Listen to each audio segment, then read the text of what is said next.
katika kipindi cha mgeni wa siku. Leo nampokea Bwana Justin kutoka chama cha MFRD. Justin, ujambo na karibu hapa Yambali Yetu. Jambo sana Thompson. Leo tumekualika kuzungumzia mambo mawili matatu. Kwanza kuna siasa ya Jamhuri ya Kidemokrasia ya Kongo ambapo kundi la M23 limezidi kuomba mazungumzo na serikali, vile vile wadau wengi, nchi nyingi, hata Umoja wa Mataifa na washauri wengi wameshauri serikali ya Felix Tshisekedi kuketi kwenye meza ya mazungumzo na Rwanda. Kama MFRD, ili swala wewe unalipokeaje? Maana imeanza kuonekana kwamba Rais Felix Tshisekedi ni kama ameanza kuregeza kamba hivi ili kwenda kwenye meza ya mazungumzo na Rwanda au M23, wakati ambapo awali alikuwa anasema hawezi kuketi nao kwenye meza ya mazungumzo. Ndugu yangu, sione kama ni sahihi kufanya mazungumzo na M23 kwa sababu hilo ni jeshi la serikali ya Rwanda, hilo ni jeshi la RDF. Sione kama Mheshimiwa Felix Tshisekedi anaweza kaitike kwa kukaa kwa meza moja na jeshi la serikali ya Rwanda ambao linaendelea kufanya kumwanga damu isiyo na hatia. Kwa kweli mimi sione kama ni sahihi kukaa kumeza kwa moja na M23. Lakini washauri wanaonyesha kwamba mtoto wa bunduki huwezi ukajenga amani. Kwa njia ya mazungumzo huenda ndo usalama unaweza ukaonekana. Unaona wamama katika mji wa Beni na sehemu zingine wanabakwa, wanatendewa vitendo vya kikatili mbele ya jamaa, mbele ya familia. Mama anabakwa hapo, mume wake yupo hapo, watoto wapo hapo. Sasa yote haya ikiwa mazungumzo yanaweza yakafanyika, ufikiri kwamba yanaweza yakaleta suluhu? Anaweza kaleta suluhu, lakini lipi? Wao sio wa jeshi tuseme ni jeshi la Wakongomani, hilo ni jeshi la RDF. So sioni sababu ya kukaa kwa meza moja. Watakaa kwa meza moja kwa jambo lipi? M23 lazima M23 mara kwa mara wao wanakuwa wanakataa kuwaita kwamba wao ni jeshi la Rwanda, na wakisema kwamba viongozi wote wa M23 ni Wakongomani, na hata leo pamoja na hii Alliance Fleuve Congo, Colonel Nanga Mkongomani. Hapo unalichambuaje? Hilo ni bandia ambao wanaleta vijana wa Kongomani wanaweka mbele, lakini behind chenye kiko nyuma ni jeshi la Rwanda ambao linapigana vita ile kwa maslahi ya serikali ya Rwanda, sio kwa maslahi ya Wakongomani. Hilo kama chama cha MFRD sisi hatuwezi tukakae kwa meza moja, wala tukasikie kama wanasema jambo la muhimu. Hilo ni jeshi la RDF ambalo linapigana, ni serikali ya Rwanda ambayo inapigana na serikali ya Kongo. Sione sababu ya kukaa kwa meza moja. Na sasa rika kiraia anazidi kuripoti kwamba M23 wanazidi kujipanua. Vita sasa visheje? Vita ni kumpongeza Mheshimiwa Felix Tshisekedi kuanzisha na kupanua na kufikiria strategy, lakini ni lazima vita iendelee, lakini hakikishe kama M23 inarudi kwenye ilitokea. Hilo ni jeshi la Rwanda. Hatuwezi kukaa kwa meza moja na jeshi la Rwanda alafu jeshi la Rwanda wakisema waungane, jeshi la Kongo na jeshi la Rwanda liungane, waingie katika serikali. Sasa wataleta jeshi la Rwanda liingie katika serikali ya Kongo. Hiyo kweli unaona ni jambo la muhimu? Huyu ni wakati wa kutoa shura ambayo imejivika ngozi la kondoo. Hao ni serikali ya Rwanda ambayo inapigana katika Jamhuri ya Kidemokrasia ya Kongo kwa maslahi ya nchi ya Rwanda, sio kwa maslahi ya Wakongomani. Naam. Kuna swala hili la kundi linalomiliki silaha katika tarafa za Uvira, Fizi, kwa mujibu wao na kama wanavyozungumza. Kuna ripoti nyingi zinasema kwamba Twirwaneho wanashirikiana na M23. Hata katibu mkuu wa Umoja wa Mataifa Antonio Guterres mwezi wa 4 mwaka uliopita aliwahi kudhibitisha kwamba M23 wamekuwa Kivu Kusini wanahitwa na Twirwaneho. Hili swala wewe unalionaje kwa jicho la tatu? Kwa kweli kama msemaji wa chama cha MFRD, hili swala mimi siwezi seme kama Twirwaneho wana ideology moja na M23. Twirwaneho ni watu ambao wanapigania raia wao. Sione kama hilo kweli ni wamelichunguza wakaona kama Twirwaneho ina ideology ya M23, na kama inawezekana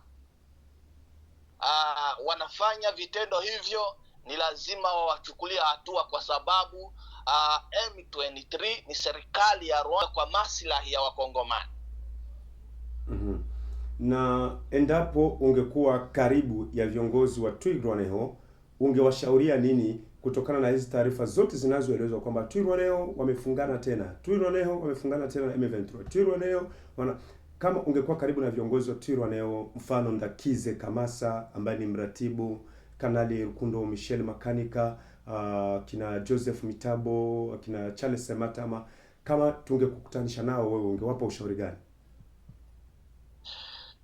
Kama viongozi wa Twirwaneho, kama kweli wana ideolojia ya kusema waikibue serikali, siwezi nikawaambia waache kuikibua serikali, lakini watengane na raia, kwa sababu wakisema eti wanataka kuikibua serikali na wanaungana raia, ambao wataumia ni wanani? Ni raia. Lakini kama wanasikia kweli ni sahihi, wataisaidia M23, watengane na raia, kwa sababu sisi tunataka raia wakae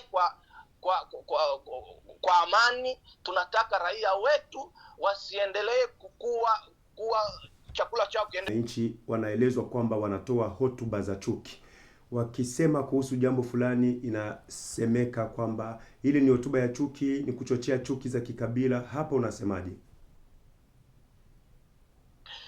Kwa kweli mimi ushangaa sana kiongozi mzima ambaye ana cheo kusimama hadharani anaongea makabila.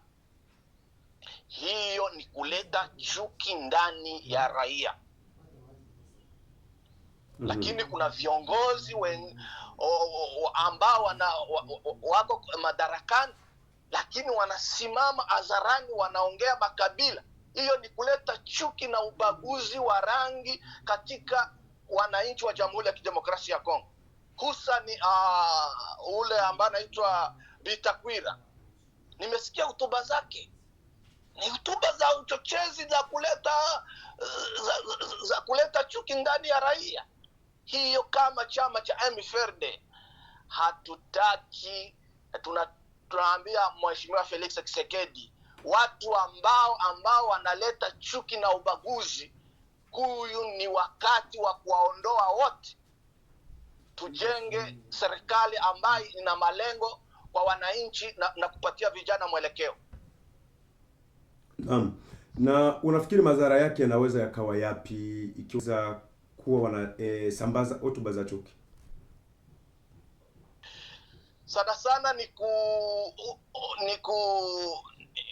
unakutana kiongozi anasimama hadharani, anaongea makabila kusudi raia waseme nitawaondolea maadui, na tena ni chuki ndani analeka katika raia, na kusudi siasa yake ipendeze wala apate cheo.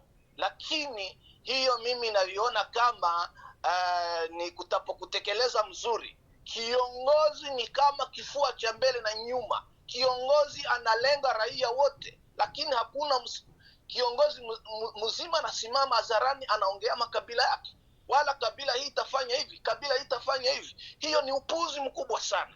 ni lazima waache kutafutia vyeo kwa kumwanga damu ya wananchi, au wapate vyeo kwa kupiganisha raia wa raia waendelee kuleta chuki ndani ya nchi.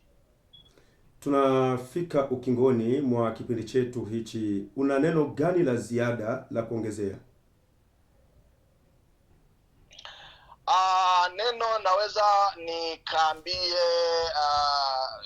raia wa jamhuri, ni lazima wajitenge na wasimame kupiganisha M23, kwa sababu wakongomani tangia 96 hatutaendelea kwa kukaa kwa hali ya wasiwasi juu ya adui ambaye anatoka nje ya nchi.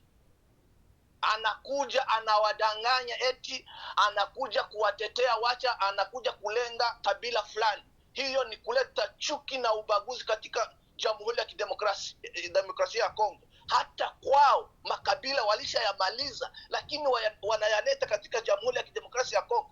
Chenye wanalenga sio nyinyi raia, chenye wanalenga wanakuja kutafuta vyenye watajenga kwao.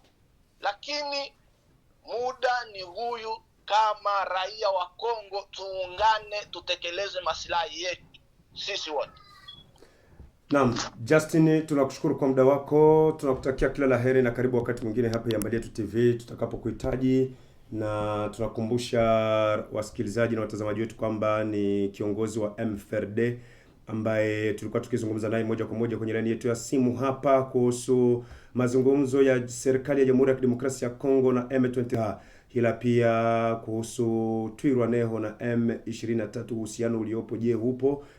MFRD inasema kwamba hawajakagua lolote, hawajaona kwamba kuna uhusiano wote, na ikiwa uhusiano huo upo basi Twirwaneho ijikosoe.